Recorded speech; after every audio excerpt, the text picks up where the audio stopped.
อ้งามใหญ่ค่ะกี่ดิเป็นเนาะอันthơm nhẹ đượcงามพี่น้องค่ะคิวthơm ăn hơn thơm một luồng thơm trước con cứ nhai thế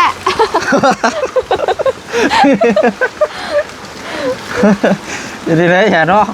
โอ้เอาเจ้าเบิ่งก่อนนะกองเบิ่งเปิดเบิ่งแล้วละว้ายคือมีใช่มีอย่างแน่มีแต่เจี๊ยก็มิกแม่นเจี๊ยบัดบุมีอย่างเลยนี่มาแปลกแล้วอีกแม่นคือแปลกแท้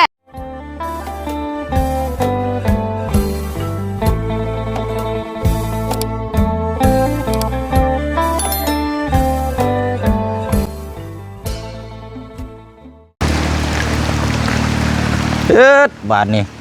นานที่มาฝ้าฝนกระตกรัดชับมานี่เนาะ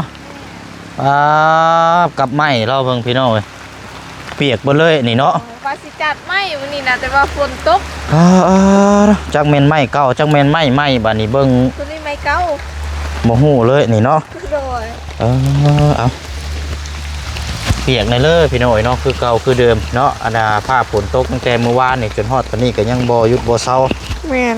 แต่ว่าเฮ็ดยังไงพี่น้องก็สิถ่ายฝนฟ้าฝนเช้าเฮาบัดเวียกงานบัดนี้พี่น้องเนาะทางพี่น้องปลาลุงก็รอติดตามแล้วก็รอรุ่นรอชมรอเบิ่งอยู่เนาะพี่น้องเนาะอันน่ะมาแต่จังมือแล้วนี่น้องไม้นี่ไม้ตัวนี้นะไม้ตัวนี้หันหากะมามื้อนี้แต่ว่าตัวนี้หันประมาณได้แล้วประมาณ 3-4 มื้อแสดงว่ากระเจ้ามาเป็นล็อตบ่โดยประมาณ4 มื้อนี้แหละ4 มื้อนี้เนาะหรือว่าอาสิฮอดหรือว่าแต่ว่าหากจักแม่นไม้หยังเฮาเบิ่งบ่ออกนี่เนาะโดยไม้นี่เป็นไม้อันนี้บ่เชิงเบิ่งคิดว่า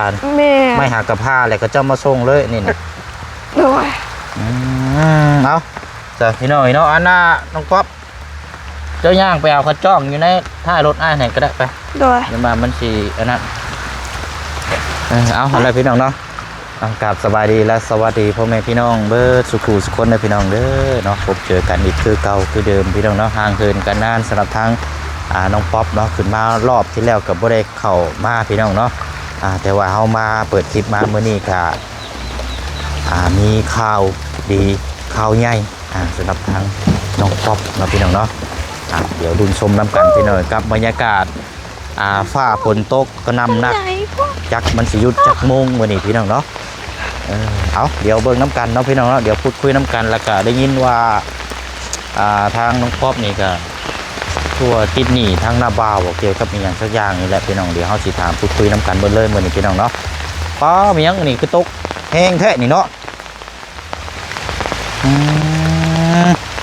เดี๋ยวเด้อเอาเดี๋ยวเขาย่างเบิ่งน้ำกันรอบๆก่อนเนาะโดยมาพี่ก่อนก็ได้น้องป๊อปมาสบายดีทั้งอันพี่น้องก่อนก็ได้เนาะสบายดีเด้อโดยเดี๋ยวย่างมาพี่ก่อนให้น้องสีจับกล้องให้พี่น้องย่างเลาะมันก่อนโอ้ว้าระวังลื่นเด้อที่ใช้ไม้นี่แหละนี่เบิ่งไม้นี่งามกันนี่ก็ถือว่าไม้นี่ก็ยังดิบอยู่นี่เนาะพี่น้องเอ้ยว่าจะครบเบิดแล้วบ่เนาะครบเบิดแล้วบ่ไม้กะยังน้อยเดียวโอ้งามใหญ่ค่ะกี่ดิเป็นเนาะอันthơm nhẹ đượcงามพี่น้องค่ะคิวthơm ăn hơn thơm một luồng thơm cỡ thôi khôngตัวcỡ là น้าบ่าวเด้จะอยู่บ่น้าบ่าวอันไปเยี่ยมคนบ่สบายอยู่เซโปนนี่แต่คนป่วยแท้นี่โดยกมาแต่ห้องอันน่ะเป่าคนป่วยทางนี้กันไปเป่าคนป่วยทางนั้นกันโดยเราไปที่เศร้าคุณบ่แม่นขนาดหน่วยเห็นได้โดยบ้านนี้เนาะเขาสีส้นอยู่ใช้บ้านนี้พี่น้องบอนเพชรเตียงกันนั่งบ่ได้ไปขึ้นบ้านย่าเจ้าก็ได้เนาะไปพูดก็ได้ใช่เนาะไปเดี๋ยวถามพูดคุยกับน้องป๊อปนั่นแหละพี่น้องเพราะว่าทางทีมงานนี่มีภายในเข้ามาเมื่อนี้เนาะยังบ่มีเลยเมื่อนี้เนาะโดย นั่นแหละใกล้แล้วพี่น้อยเนาะมีไม้มีอย่างมาครบแล้วกันโอ้แล้วบ้านนี้เอาโอเคบ้านนี้เดี๋ยวเฮาสิหามุมกล้องนี่แหละบ้านนี้มาละมาให้พี่จับแกเอาสบายดีก่อนน้องสี สบายดี เอาเดี๋ยวห้อยไว้ก่อนแห่งก็ได้ละครับเจ้าหาหน้ามีโต๊ะแล้วมานั่งนี่เดี๋ยวนะนั่งสินั่งพูดคุยน้ำกันอยู่นี่แหละ โด ไปพี่น้องเอ้ย อะไรสิ นั่งน้ำกันแล้วน้ำสีกันโอ้ยเนาะใช้แม่ได้ฉับไปใช้มือนี่ ทั้งแม่บ่อยู่เพื่อน เราอยู่เพื่อนหันบ่ โดย โอ้ มื้อนี้เพิ่นเอาร้าน เออ เพราะว่าบ่ได้ไปไสเด้ ปั้นหยังเกาะมือนี่ดื่มเลยได้นี่บ่เสียงกัน ปันเช่า วันเสาร์เนาะ โดย โอ้เอาโอเคใส่พี่น้องเนาะนั่งส้นห่มอยู่นี่แหละเดี๋ยวบ่เสียงสินั่งอยู่นี่ก่อน โดย อีกลายมืออยู่ได้เผื่อมันสีเศร้านี่เนาะ โดย พี่น้องไปพูดแค่นี่เนาะ โดย เอาเดี๋ยวถามเบิ่งเวียดตัวนี้ก่อนไม่นี่ยังบ่ทันได้ครบสมบ่เนาะ โดยยังเหลือน้อยเดียวได้ยินเขาบอกว่า ประมาณ13โตบ่รู้ว่าเท่าไหร่ อ๋อแต่ว่าไม่สุดทางโครงสร้างบ้านเพื่อนนี่ก็ถือว่ามาสั่งครบไปแล้วเนาะแต่ว่าแค่ว่ามาส่งยังบ่ทันได้ครบ โดยแต่ว่าเกือบสิครบแล้วแหละเพราะว่ายังเหลือน้อยเดียวเด้ โดยอันน่ะไม่นี่มาส่งกลางคืนเมื่อวานนี่บ่ แม่นพอดีฝนตกแบบนี้เลย เอาลงไม้หั่น ก็ยินทางลุงหนวดแจ้งในกลุ่มว่าไม่มาส่งเด้อบ้านน้องป๊อปว่าซั่นก็ เช่นก็บ่ได้เข้ามาเมื่อวานนี่มันก็ค่ำแน่ก็เลยสิเข้ามามื้อนี้นี่ฝนก็เริ่มยังตกแห้งเข้านี่พี่น้อย โดย ตกค่ำไหม้ครับเนาะ โดย วันนี้อันที่ว่าเกี่ยวกับปิดนี่อันน่ะทางนาบาวนี่นาบาวผู้นี้บ่คือผู้นั้น ฟังแม่น ทางหัวหน้าหน่วยเพิ่นบ่ โดย มีหยังอันนั้นน่ะ มีค่าเช่า นี่ค่าเสา โดยค่าเช่าเพื่อนตัวนั้นน่ะ อ๋อเป็นนี่ได้คือว่านี่ค่าเสาก ะเช่าเขามีแต่4ต้นเลยกะเขายืมเช่าเพิ่นก้อน2ต้น เดี๋ยวยืมนี่หมายถึงคือเพื่อนนี่จะเก้าเสาคือเก้าบ่ ฮะ เพื่อนเนี่ยเอาเก้าเสาคือเก้า เพื่อนโตที่เขาจะเฮ็ดให้นี่ แม่ กะแม่น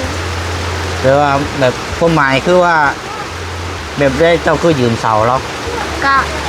ตอนท่านบ่มีเด้เช่าเพื่อนโตเขาอยู่อันนี้เด้ เสาเพื่อนปุ๊กนี่บ่ แม่น โอ้ ตอนนั้นล่ะมีบ่พอ เสาปุ๊กไม้อัน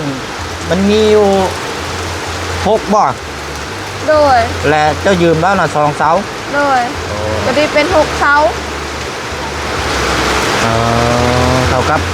ยืมแล้วสองเสานี่ที่นี่แล้ว โดย อันนี้บ่เชียงบ่ได้ฮู้เด้เนี่ยก็เว้าให้ฟังเนาะจะเว้าในทีมงานเด้อนะบ่โอ้ยฝนผ้าได้นี่พี่น้องได้มันเป็นแค่นี้เนาะถอยขึ้นนี่แม่เจ้าอายับขึ้นไปพูดดิแม่จักหน่อย ใส่กันหน่อย ป้าฝนมาพี่น้องเลยเด้อเอายับอย่างกระดิกกันจังหน่อยก่อนมานั่งมือดูวันนี้เราเอาอันเสาเท่าไรก็น้องวันนี้นะ ฮะ เราเอาต้นเท่าไร กะบูคือกันกะบ่ได้กะคันมีเงินกะให้เพิ่นไปซื้อเช่าเท่าใดเช่าเฮาก็ให้ทำนั้น อ๋อกะทันสิว่ากะแล้วแต่เนาะ โดย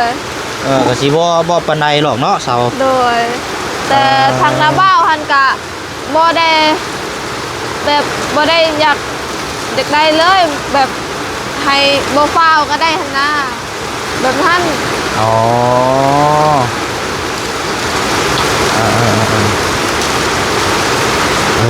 เนาะเอากะสิบ่ปานใดดอกมั้งเนาะค่าเสากะเขามีเฮาแล้วจังจ่ายแล้วก็ได้ดอกเนาะ โดยเพราะว่าเขาทำนาบ้าวเด้เพราะว่านาบ้าวยังได้เลยบ่นาบ้าวบอกว่าให้เจ้าได้ก่อน ให้เจ้าได้แล้วบัดนี้ล่ะมื้อหน้าคันมีเงินแล้วนาบ่าวสิปลูกเพื่อนน่ะมีแต่ให้นาบ่าวเงินและนาบ่าวไปซื้อเพราะว่าจังได้ก็ให้นาบ่าวไปหาซื้ออยู่แล้วเพราะว่าเฮาไปหาบ่ได้ ประมาณนี้เนาะ โดย อ่าเราก็บ่ได้รีบหรอกว่าเนาะ โดย กันสิว่าก็แล้วแต่ลูกหลานคือเห็นนะไอ้เนาะ โดย เพราะว่าเฮือนนี่ก็ปลูกมาได้จักปีแล้วก็หลังตัวนี้นะ ฮะ ปลูกได้จักปีแล้วเฮือนหลัง เดือนค่อยรู้ให้ แม่ นา หลั บ่าง ว หลังตัวนี้นี่ ประมาณได้ประมาณ2 ปี 2 ปีแล้วเนาะ 2-3 ปีนี่แหละ เลยกับก็น่านี่ตัวที่ว่า2 ล้านหันตรงยังจ้ะเนาะอันนั้นน่ะ ตัวหันราคาสังกะสี สังกะสี โดย จ่ายเพิ่นเบิดแล้วบ่ โดย สังกะสีไผนั่นน่ะ สังกะสีหันยืมคนอยู่ในบ้านนี้ยืมผู้ละล้านพอดี2 ล้าน อ่าแต่ว่าเคยจ่ายเพิ่นแล้วเนาะ โดย ในอันทีมงานเพิ่นก็ไปเพิ่นมามอบให้แล้วก็จะไปจ่าย โด กันบ่ ยเป็นหมอบไปแล้ว ไผอ่ะน่ะ ทางเบาตูน โอ้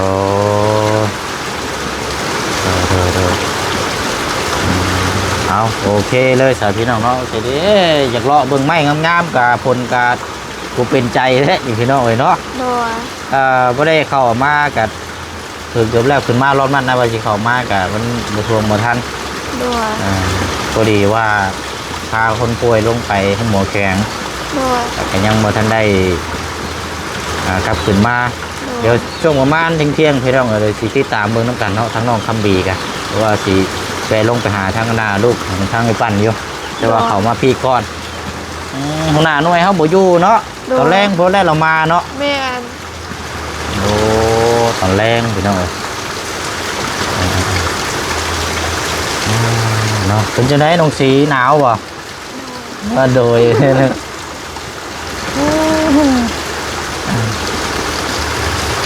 ตอนนี้มีงบเพิ่มเติมมีใส่ในมาเพิ่มเนาะ มีมีทางเบาบุญบ้านป่ากับทางเบาตุ้นแน่แล้วก็ให้ขาไม้แล้วแต่กะก้อนอันนี้ก็ขามีอยู่ทางเบาตุ้น แล้วก็ทางลุงนวดแล้วก็ทางเบาเพิ่ง ยังบ่ทันได้จ่ายตัวนี้เนาะ โดย อันค่าไม้น่ะเขาเจ้าจ่ายเบิดแล้วบ่ ยัง บ่ทันได้จ่ายบ่ โดยจ่ายแต่ทางเบาบุญวันป้าตัว19 ล้านทางจ่ายแล้ว แต่ว่ายังอยู่ยังบ่ครบ แต่ว่าไม้นี่จักล้านซะทั้งเบิดนี่เราเขาเจ้าสั่งมานี่ 26 ล้าน4 แสน มีบินน้ำเจ้าบ่ บ่ทางอาจารย์ลาว อ๋อ26 ล้านกับ4 แสนกีบ โดย นั่นก็บ่อันนี้พี่น้องคือบ่เก็บเงินรวมๆแล้วจังจ่ายเราทีเดียว แต่ว่าเขาจ่ายก่อนแล้ว19ของทั้งบ่บุญบ้านป้าน่ะเราจ่ายก่อนแล้วเนาะ โดย อ๋อแล้วก็ยังเหลืออีกเท่าไหร่บัดนี้7 ล้านเนาะ7 ล้านกับ4 แสนกีบ โดย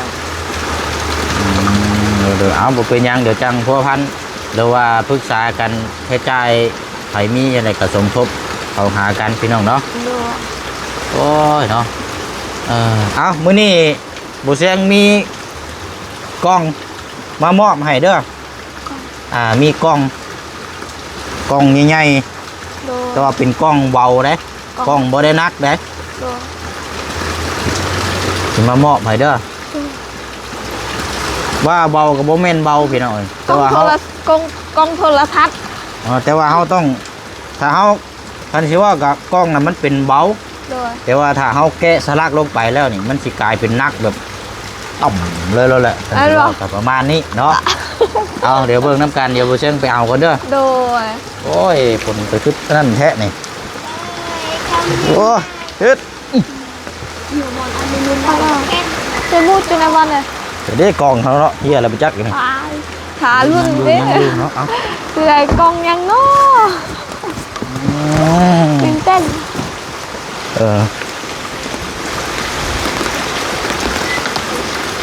เอา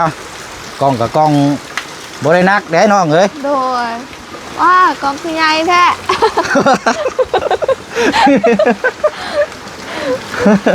เดี๋ยวนี้แหละเนาะ โดย โอ้โห กล่องนี้ยัง ฮะอันนี้ได้ เด้อ เอาเจ้าเบิ่งก่อนนะกองเบิ่งเปิดเบิ่งแล้วละ ว้ายคือมี ใช่มีอย่างแน่ มีแต่เจี๊ยกับบิ๊ก เอาว่าออกไป อันนี้ บริมีอย่างอีกบ่ แมนเบิดแล้วนะ เฮ้ยนี่เนาะมีแต่เจี๊ยกับมิก แมน เจี๊ยบัดบ่มีอย่างเลยนี่ มาแปลกแล้วอีก แมนคือแปลกแท้ โอ้ยเนาะ เด้อ เอามาพี่ชาเบิ้งเดี๋ยวไปเชิงสีแกะสลักใช่ เด้อ ใช่หรอกมีคนอ่านหนังสือได้อยู่หรอกเนาะเอาเด้อ อ่านเงิน ไป หลั สิ ก เขียนแกะสลักใช่เด้อ เด้อช่างเลย นะ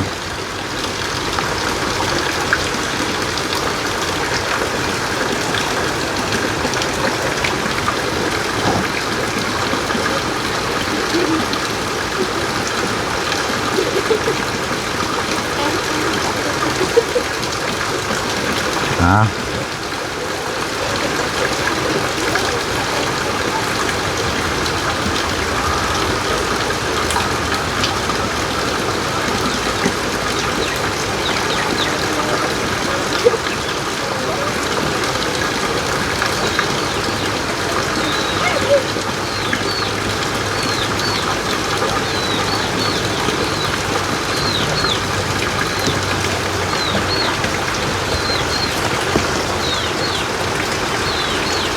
หลายแท้ เอาเหมาะ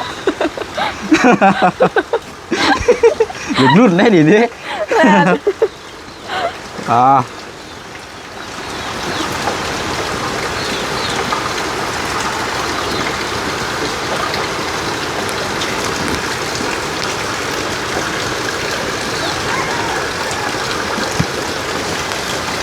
โอเค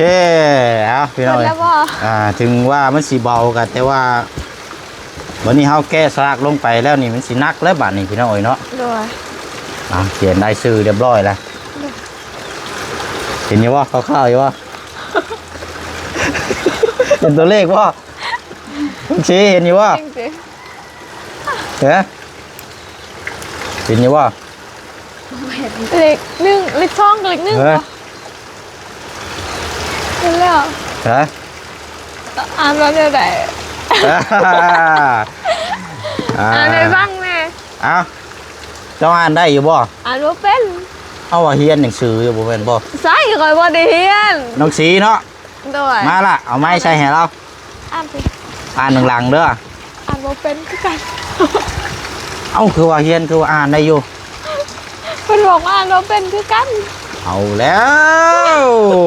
หวานดีพี่น้องเอ้ยงานงอกได้สิบ่อ่านบ่ได้หรอบ่ทางเจ้าด้วยค่ะ อ่านว่าเป็นคือกัน พี่น้องเอ้ยเนาะเอาหันหน้าไปพุ่นก่อนหันหน้าไปพุ่นเบิดจุกคนเดี๋ยวถ้าให้แจ้งบอกเด้อ โดย เออ เสียงอ่ะ เอาเปิดมา เท่าใด นี่แหละพี่น้องเอ้ย อ่านให้ฟังแน่ ว่าสิให้ทางน้องเพิ่นมาเซอร์ไพรส์ หิมกล่อง ก็เลยอ่านบ่ได้ครับบัดนี้เนาะโอ้ยน้องสิอ่านบ่ได้เลยเนาะ เลยจะตรวจอ่าวเท่าไหร่เลยเยิ่งมาแต่นั้นจะอ่านเป็นกล่องมา เอาเฉลยน้ำกันเลยก็ได้ โดย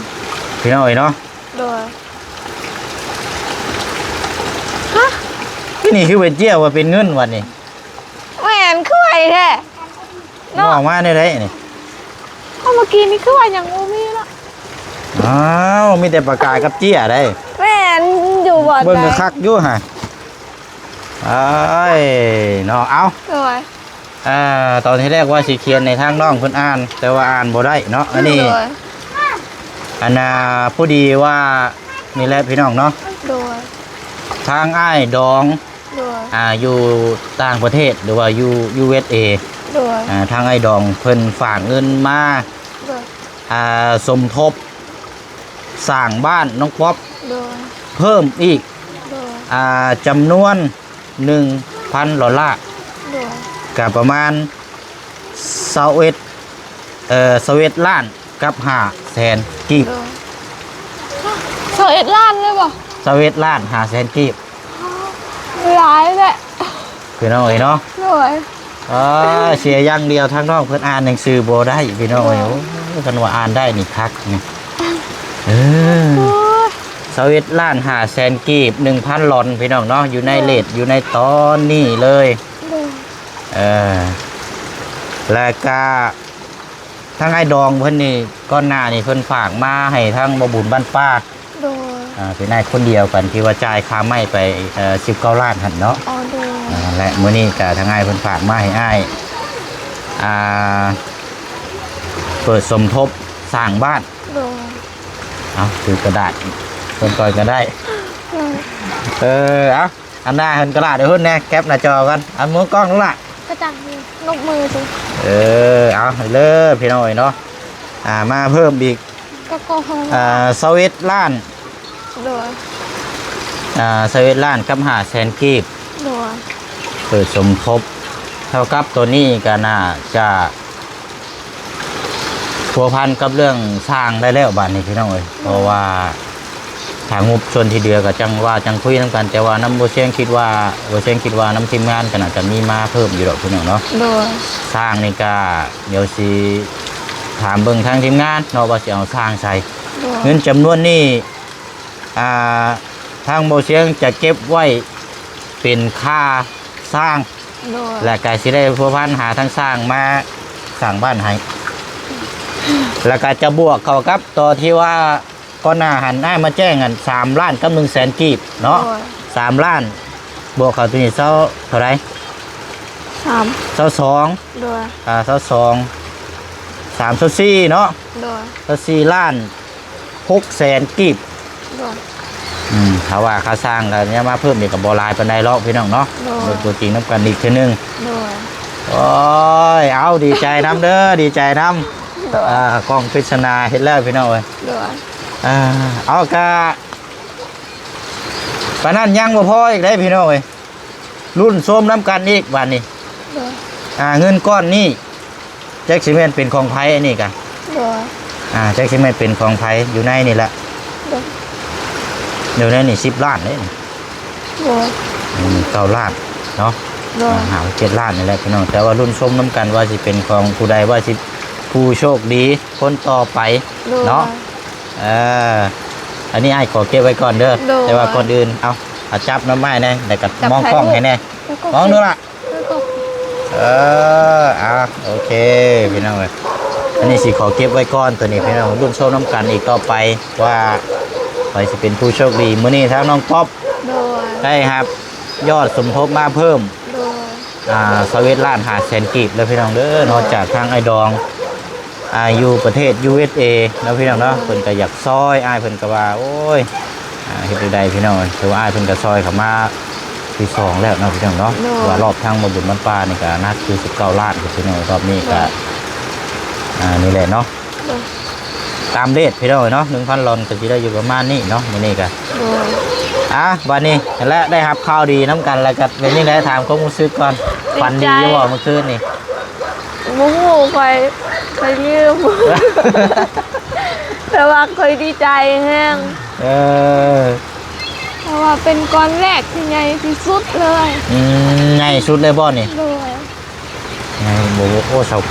21ล้านพุ่นเนาะ โดย เอาสาวพี่น้องเนาะมีแต่ว่าขั้นตอนต่อไปก็อีกใบไว้นี่บัดนี้เดี๋ยวบ่เชียงก็สิถามทั้งสร้างแล้วก็ทั้งทีมงานว่าสิเอาสร้างทีมงานใส่เพื่อพันแล้วก็จังพร้อมดำเนินการแต่ว่างบอาจจะยังบ่ครบแต่ว่าเฮาก็ได้ค่าสร้างมาแล้วนี่เฮาสิได้ดำเนินการได้ก็ได้เนาะพี่น้องเนาะเพื่อได้มีงานแล้วให้กระดุงเบิ่งนํกันเพราะว่าผู้ที่เพิ่นสมทบเงินมานี่ก็เพิ่งก็นานแล้วนะเพิ่นก็อยากเบิ่งความสำเร็จนํกันเนาะพี่น้องเนาะยินดีนำมีแต่ว่าฝากขอบมุกขอบใจทั้งไอ้ดองเด้ออยู่ประเทศ USA อวยพรอวยชัยให้เพิ่นแน่เนาะได้เอาขอบใจเพิ่นแน่เนาะ ขอบบุญขอบคุณทาง ไอ้ดอง ไอดองอยู่ ทางไอ้ดองเอา โด ซื้อย ก็ได้ ไอ้ บ ด อก องก็ได้ ขอบคุณขอบบุญขอบคุณทาง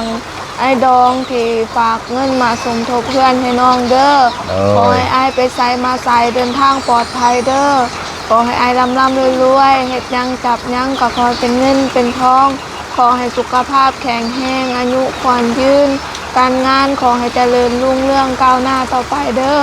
ขอให้พระเจ้าอวยพร โดยเอาพี่น้องเลย